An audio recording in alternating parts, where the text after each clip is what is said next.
A lo largo de los siglos, muchas personas de la antigüedad han testificado sobre encuentros con seres de otros mundos, seres no humanos.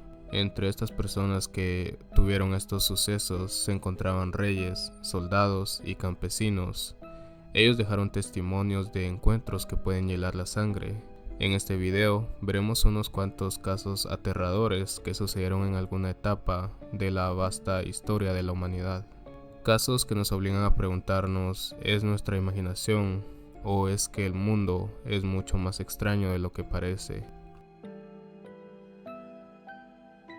El general romano Lucio Cornelio Sila iba cruzando el mar Adriático para poder enfrentarse a los griegos, sus rivales por aquel tiempo.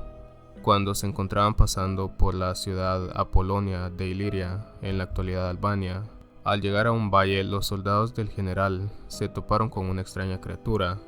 Esta presentaba un torso humano cubierto de un vello grueso y áspero, pero con extremidades inferiores que terminaban en pezuñas hendidas, un rostro como de cabra, orejas puntiagudas y alargadas hacia atrás, también pequeños cuernos en la frente.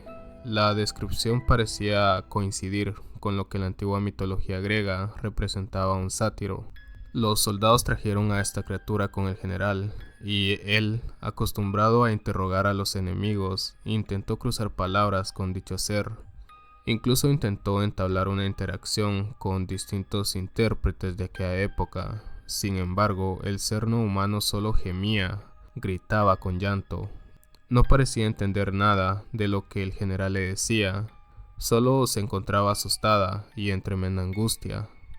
El historiador Plutarco registró esto en sus escritos, refiriéndose al suceso de esta forma. Se dice que cerca de Apolonia un sátiro fue capturado, dormido, tal como los escultores y pintores lo representan. Fue llevado ante Sila y se le interrogó a través de muchos intérpretes para saber quién era, pero no emitió sonido inteligible, sino un grito áspero que era una mezcla de relincho de un caballo y el balido de una cabra. Se dice que en el antiguo manuscrito japonés, el Nihoni, el emperador Bakataka no Mikoto se encontraba cazando en las montañas, cuando de repente un hombre muy alto, vestido con ropa muy ajustada y un extraño sombrero, bajó del cielo en un extraño carruaje. Debido a la complexión de su rostro y su comportamiento, el emperador pensó que se estaba encontrando con el mismísimo Dios y decidió preguntarle quién era. A lo que el ente respondió: yo soy el Dios de las personas visibles, dame el nombre de tu rey y yo te daré el mío. Después de haber compartido el nombre de cada uno, el emperador se identificó a sí mismo como su humilde sirviente. Esto agradó a aquel ser, por lo cual dejó su carruaje y se unió en la expedición junto al gobernador. Cerca del 1065, residentes locales observaron una extraña señal en el cielo, una estrella con rayos de luz roja, color sangre. Este fenómeno duró entre 7 días, solo se podía observar durante la noche. Luego, en estas fechas, un grupo de pescadores atraparon a un niño con su red. Ellos describieron a esta criatura que tenía forma de niño, con una cara llena de arrugas, deformaciones genitales, rasgos que no eran normales. El grupo de pescadores observó a esta criatura hasta la tarde-noche, pero decidieron devolverla al río, ya que creyeron que se trataba de algún tipo de maldición. Un monje de aquel tiempo llamado Néstor, en sus crónicas relatos de años pasados, documentó este encuentro con este humanoide. El texto literalmente dice: en aquellos tiempos hubo una señal en el occidente, una estrella muy grande con rayos como de sangre. Por este tiempo, un niño fue echado al río. Este niño fue sacado por unos pescadores en una red y lo examinaron hasta el atardecer. Luego lo volvieron a echar al agua porque era extraño. ¿Qué pudo haber sido este ser? Podría tratarse de un ejemplar de una especie acuática desconocida o algún tipo de caso de malformación genética extrema en humanos que los locales no supieron identificar. Para los habitantes de Kiev, esto pudo haberse tratado de un encuentro con un espíritu del agua o un bolotnik, que son criaturas que según la leyenda tienen piel arrugada y aspecto desagradable. Durante la conquista de América entre las décadas del 1530 y el 1540, el español Álvar Núñez Cabeza de Vaca, en su obra Naufragios, relata una historia que escuchó mientras vivía entre los indios avavares, en lo que hoy se conoce como el sur de Texas. Los nativos le explicaron la razón por la cual su tribu le temía tanto a los hombres con barba, y es que según los indios, hace casi 16 años atrás, en la región, apareció un inesperado personaje extraño de gran barba. Los locales le nombraron Malacosa. Aunque tenía barba, sus rasgos faciales nunca se podían ver al 100%, casi siempre se veían nublados. Esta bestia o persona solía invadir las casas de las tribus cercanas durante la noche. Decían que antes que apareciera a las víctimas se les erizaba la piel, como si de algún tipo de efecto electromagnético se tratara. Aparentemente paralizados, los pobres miembros de la tribu se quedaban indefensos, mientras la criatura de gran barba, armada con un tipo de antorcha de fuego y un cuchillo de pedernal, el cual usaba de una forma muy extraña, procedía a hacer cirugías a los hombres, les extraía los intestinos, lo cortaba y luego los volvía a colocar, también alguna que otra incisión o quizás amputaciones parciales de brazos y piernas. Tras la cirugía, pasaba su mano por la herida y ésta se cerraba instantáneamente, sin dejar algún tipo de cicatriz demasiado visible. Malacosa aparecía en medio de las celebraciones, vestido alternativamente como un indio entre hombre o mujer, lo que plantea la pregunta: ¿estaba buscando material genético basándose en algún tipo de seducción? Los indios le ofrecían comida, pero nunca comía. Le preguntaban por su lugar de origen, y Malacosa señaló un agujero cercano en el suelo y les dijo que su hogar estaba allí, en las regiones inferiores.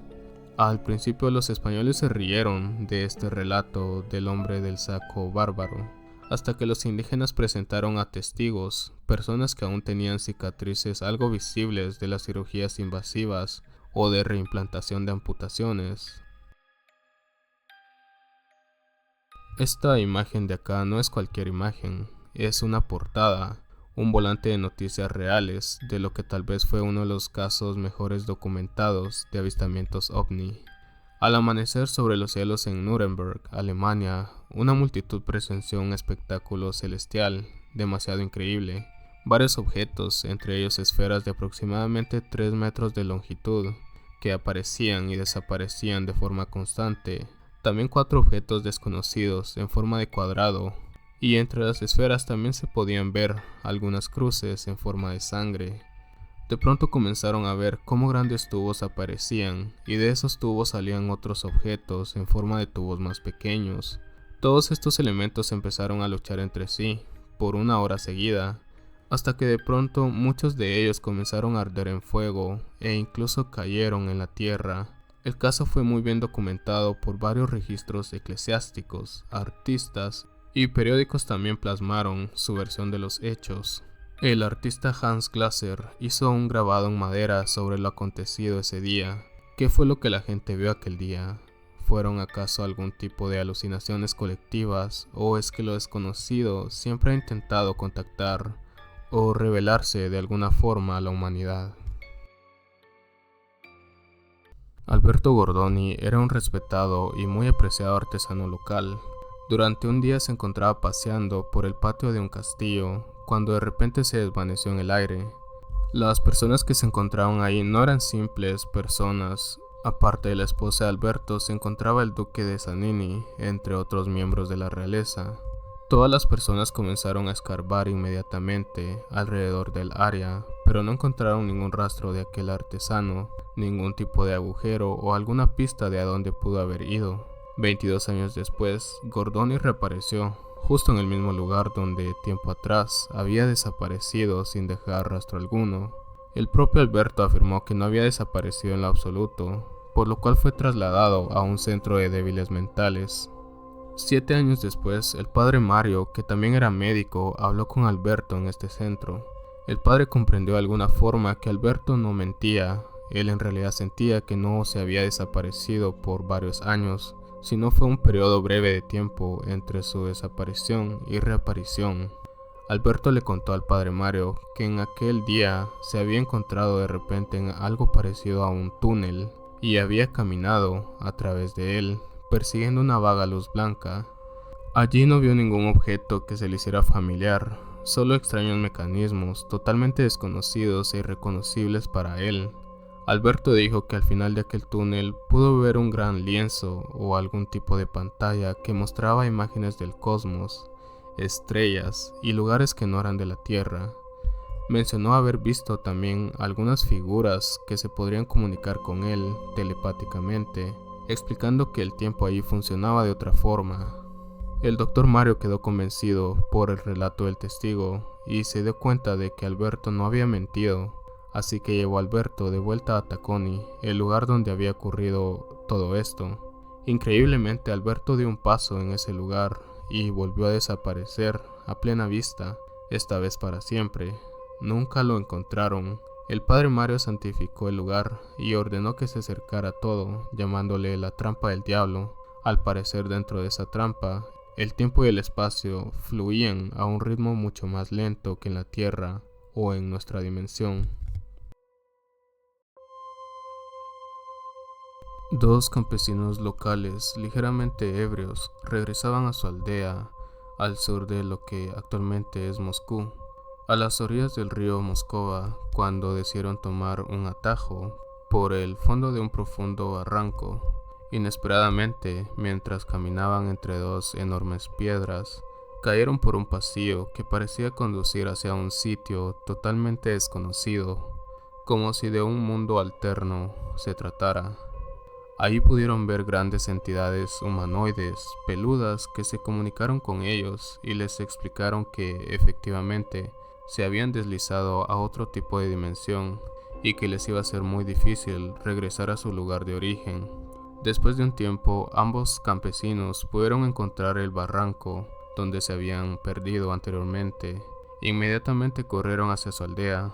Para sorpresa de todos, habían pasado más de 20 años desde la desaparición inicial. Por suerte, algunos familiares aún permanecían en la aldea y los pudieron reconocer. Los hombres creyeron que solo se habían ido por un día. La policía tuvo que intervenir y los interrogó. Increíblemente, mientras eran interrogados frente a la policía y los ciudadanos locales, uno de ellos desapareció repentinamente sin dejar rastro alguno. El segundo hombre cayó en profunda depresión después de ver cómo su amigo desapareció. Luego de esto, se quitó la vida. En el episodio 12 del podcast Monstruos entre nosotros, conducido por Derek Hayers, un hombre llamado Scott relató una experiencia que tuvo cuando era más joven. Mientras dormía, se despertó en medio de la noche en su habitación. La atmósfera no era de parálisis de sueño, él podía moverse y sentir todo a su alrededor. Al mirar hacia el rincón de su habitación, pudo ver un chimpancé adulto sentado en un mueble.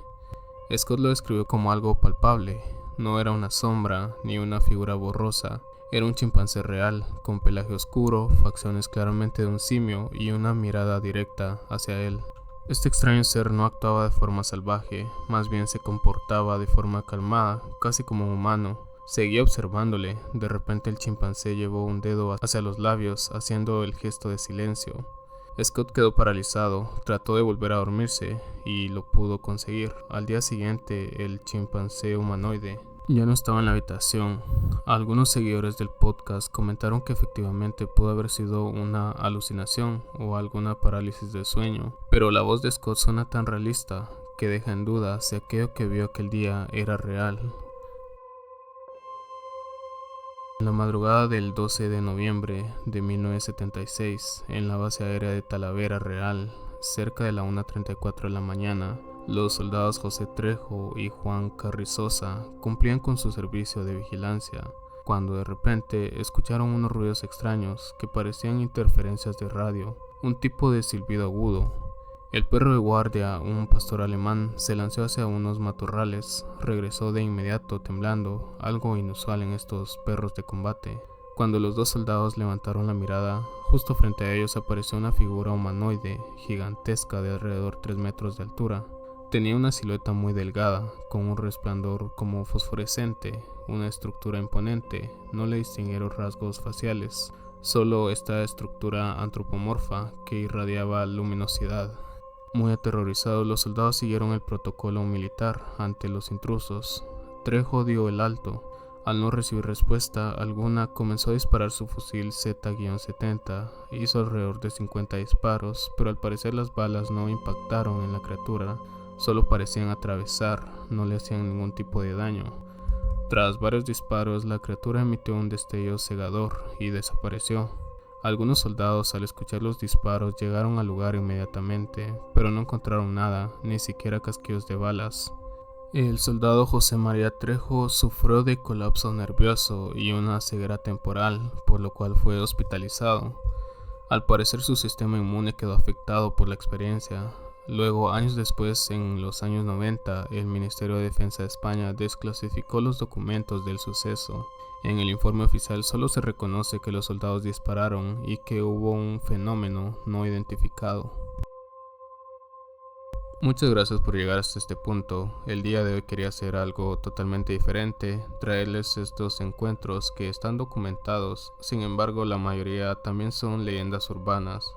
Creo que esto es decisión tuya el creer si fue real o no. Al final la mayoría de la historia no tiene documentos oficiales. Gracias por ver el video. Pasen buen día. Hasta pronto.